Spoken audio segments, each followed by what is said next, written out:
이것을 명심하여라. 도둑이 몇 시에 올지 집주인이 알면 자기 집을 뚫고 들어오도록 내버려 두지 않을 것이다. 너희도 준비하고 있어라. 너희가 생각지도 않은 때에 사람의 아들이 올 것이다. 베드로가 주님, 이 비유를 저희에게 하시는 것입니까? 아니면 모든 사람에게도 말씀하시는 것입니까? 하고 물었다. 그러자 주님께서 이르셨다. 주인이 자기 집 종들을 맡겨 제때에 정해진 양식을 내주게 할 충실하고 슬기로운 집사는 어떻게 하는 사람이겠느냐. 행복하여라. 주인이 돌아와서 볼 때 그렇게 일하고 있는 점. 내가 참으로 너희에게 말한다. 주인은 자기의 모든 재산을 그에게 맡길 것이다. 그러나 만일 그 종이 마음속으로 주인이 늦게 오는구나 하고 생각하며 하인들과 하녀들을 때리고 또 먹고 마시며 술에 취하기 시작하면 예상하지 못한 날, 짐작하지 못한 시간에 그 종의 주인이 와서 그를 처단하여 불충실한 자들과 같은 운명을 겪게 할 것이다. 주인의 뜻을 알고도 아무런 준비를 하지 않았거나 주인의 뜻대로 하지 않은 그 종은 매를 많이 맞을 것이다. 그러나 주인의 뜻을 모르고서 매맞을 짓을 한 종은 적게 맞을 것이다. 많이 주신 사람에게는 많이 요구하시고 많이 맡기신 사람에게는 그만큼 더 청구하신다. 주님의 말씀입니다.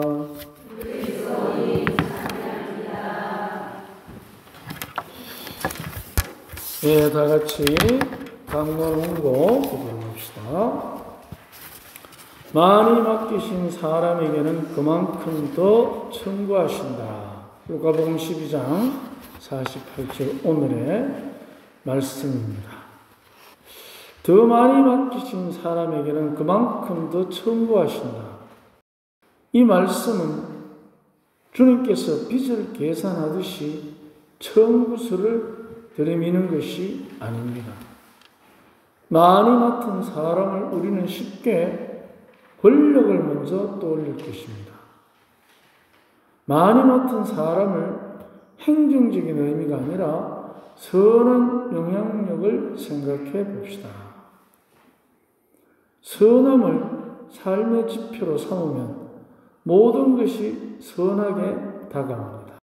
그래서 선한 것을 삶의 기준으로 삼으면 많은 사람들이 당하고 손해보고 빼앗기는 줄 압니다.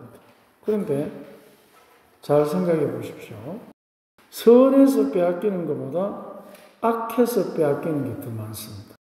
욕심을 부리다 빼앗기지 욕심을 부리지 않던데 빼앗기는 것은 잘 없습니다.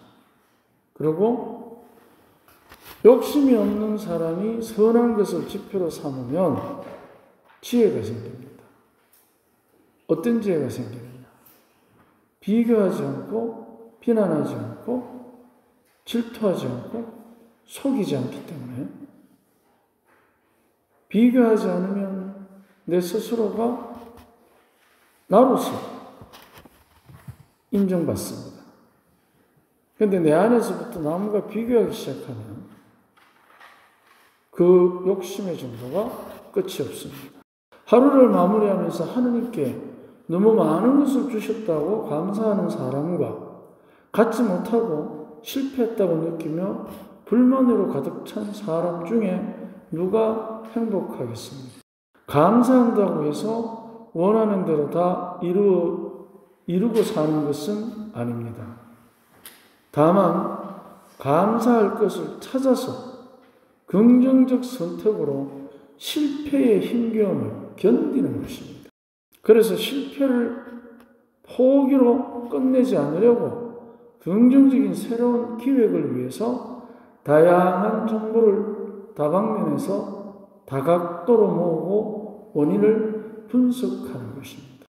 물론 긍정적인 기획이라고 해서 다 성공하는 것은 아닙니다. 하지만 긍정적이라는 것 자체가 이미 성공의 초석입니다. 불만은 내 안에서부터 나의 가치를 지금 내가 가진 것과 가지지 못한 것, 없는 것으로 평가합니다.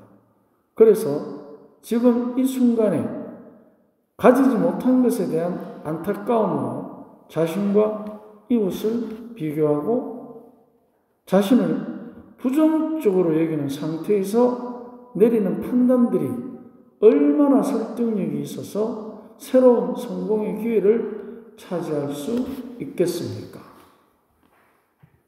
모든 게 부정적입니다. 그러니까 없는 것에 대한 집착, 있는 것에 대한 무시, 이 두 가지로 가지고 싶은 것에 대한 집착이 굉장히 강한 겁니다. 불만은 그 집착의 표시입니다. 우리는 대부분 만족하면 혹시나 내가 더 나태해지는 건 아니실까 하고 착각할 때가 있는데 지금에 만족하지 못하면 결코 실패를 이겨낼 수가 없습니다. 반드시 그것은 포기하고 연결이 됩니다. 그리고 더 가지지 못한 것에 대해서 실패라고 스스로 낙인 찍습니다. 그래서 불만이 쌓이는 법입니다. 불만은 성공을 갖지 못한 것에 대한 독차지를 지향하기 때문에 사실 그에게 성공이란 채워지지 않는 빈잔처럼 늘 공허한 메아리에 불과합니다. 그래서 불만은 이미 그 자체로 실패입니다. 감사는 그 자체로 성공입니다. 과연 우리가 하루 생활 중에 감사할 게 없다 하는 정말 비통한 심정으로 하루를 살아야만 하는 상황이라도 그래도 그 안에는 감사할 게 있습니다. 마지막 감사, 내가 숨을 쉰다는 것입니다. 만약 그것마저 못한다면 오히려 그러면 나 차라리 죽는 게 좋겠다 할 정도로 고통스러울 수도 있습니다. 삶이. 그런데 그 고통을 겪고 있다는 것만으로도 감사하면 이제 그 고통이 아픔이 아니라 새로운 기회를 향한 디딤돌이 될 수 있습니다. 이것이 바로 주님께서 우리에게 원하시는 것이 아닐까 합니다. 만약 우리가 숨 쉬는 것만으로도 감사할 수 있을 때, 아니 죽어도 부활할 수 있다는 것만으로도 감사할 때 더 이상 필요한 게 있겠습니까? 더 이상 필요한 게 없으면 불만이 없습니다. 이제 불만이 없으면 이미 그것으로 성공입니다. 하루를 마무리하면서 많은 것을 받은 것에 감사하면 할수록 그 자체로 이미 더 많은 것을 기약하는 약속의 표시입니다. 감사는 더 많은 것을 기약하는 약속의 표시입니다. 이 약속은 선한 영향력을 행사하는데 가장 중요한 축복의 표시입니다. 마태복음 13장 12절에 보면 사실 가진 자는 때보다 넉넉해지고 가진 것이 없는 자는 가진 것마저 빼앗길 것이다.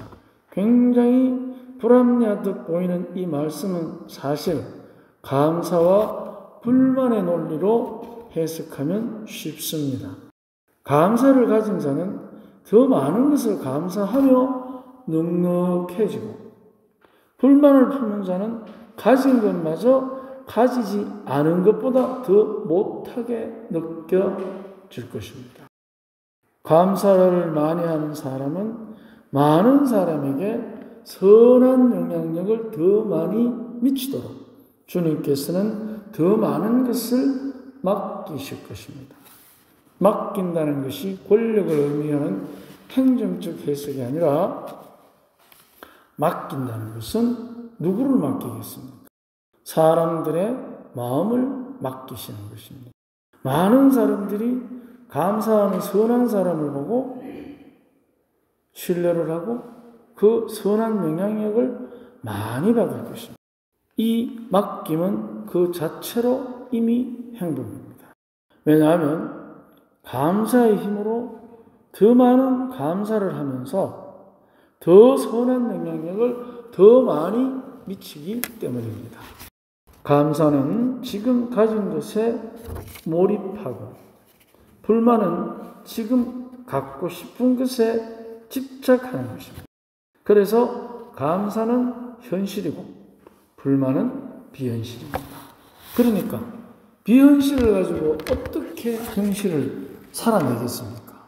그렇기 때문에 우리는 이 현실에 몰입하는 감사의 힘으로 모든 어려움을 감당해낼 수 있습니다. 그렇다고 해서 힘들지 않다는 게 아닙니다. 감사하는 게 불만하는 것보다는 덜 힘듭니다. 오늘 하루도 감사를 통해서 더 많이 우리에게 맡기시는 주님의 진리를 묵상해 봅시다. 아멘.